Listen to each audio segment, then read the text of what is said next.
Hello, I'm LugagTv, bringing you a tutorial on the Divination D&D Guthixian Caches, a must-play for any diviner. Shall we get started? Quickly, we will be discussing items in this order. Guthixian Caches are, as already mentioned, a divination distraction and diversion where you run around a large room, either gathering memories that lie on the perimeter of the room while avoiding the wandering automatons, or by transforming into Krez, who you may remember from the World Wakes quest, immobilizing those same wandering automatons. After the allotted time of 10 minutes lapses, or you leave the area prematurely, you will receive 3 passive buffs that last upwards of 20 minutes, as well as a hefty chunk of divination experience, both being dependent on how well you did during the duration of the minigame. Alright, you can participate in the Guthixian Cache by jumping into the energy rifts found at every divination training location. However, the option to enter the cache, and as such your opportunity to play the minigame, only opens every 3 hours, starting at 0 hours on the in-game clock. The cache will close and the minigame will end 10 minutes after it is opened, regardless as to when you join the cache. You can also play the minigame as many times as you'd like throughout the day. However, you will only gain rewards from 200 in-game points, where you can obtain up to 100 points in one round.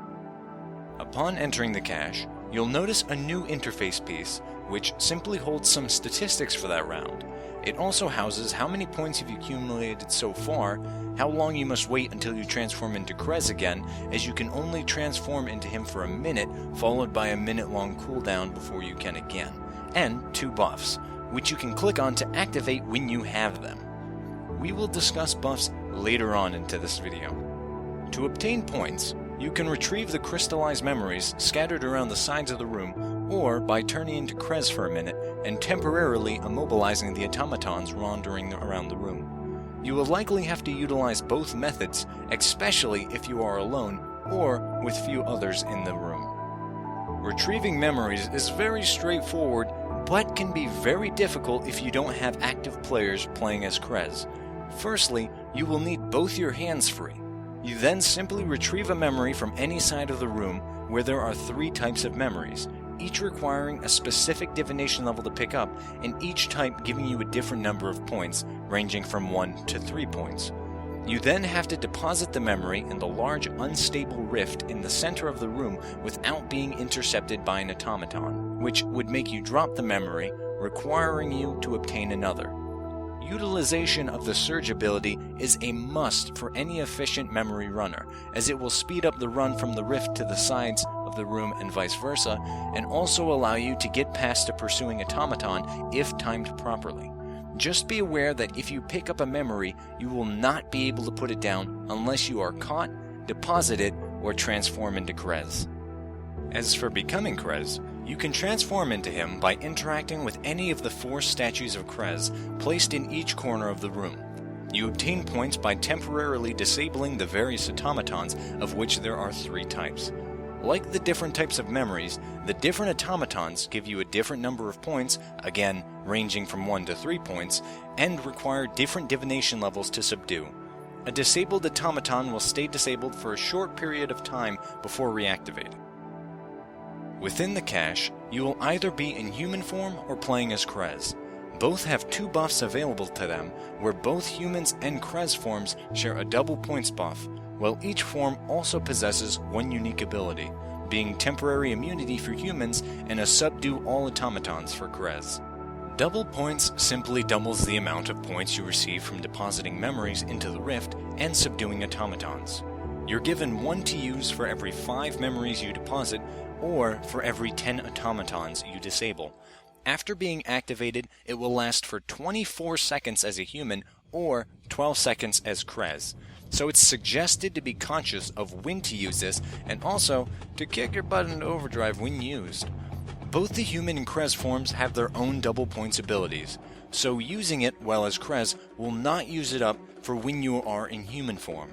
Going from one form to the other with it active will temporarily pause the ability until you return to the form you were when you first activated it.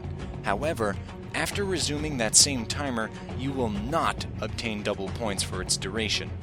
It's a glitch or something, sadly. Temporary immunity is also exactly as it sounds, as, when activated, you will temporarily be immune to the automatons intercepting you with a memory, where you would normally then drop it. You obtain 1 use for every 10 memories you deposit, and it will remain activated for 12 seconds after use, so use it wisely. Well, lastly, Subdue All Automatons also does exactly as the name suggests.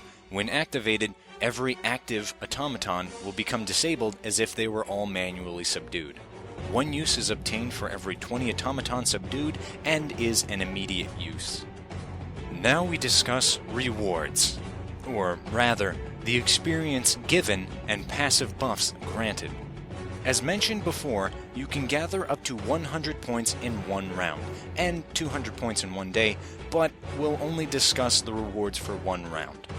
The round will end after 10 minutes runs out, or you leave prematurely.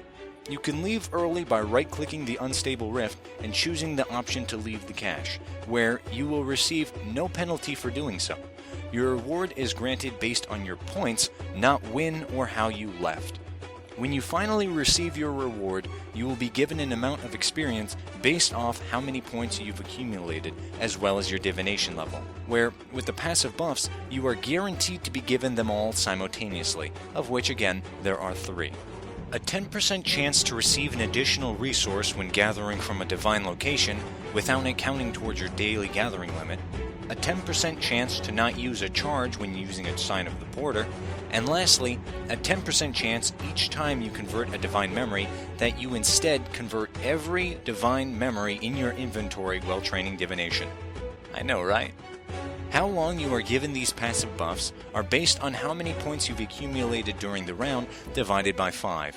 So for 100 points, 100 divided by 5, 20 minutes. And that's about it for Guthixian Caches. Was there anything I forgot to include, or overcomplicated? If so, please leave a comment saying so, and I'll see if I can implement the correction into this video. If you enjoyed my video, please feel free to subscribe to keep up to date with my uploads, as I try to upload regularly being weekly or so. Regardless what you do, I hope you learned something new from this tutorial, and I wish you the best of luck in your RuneScape and real-life endeavors. Take care, and God bless.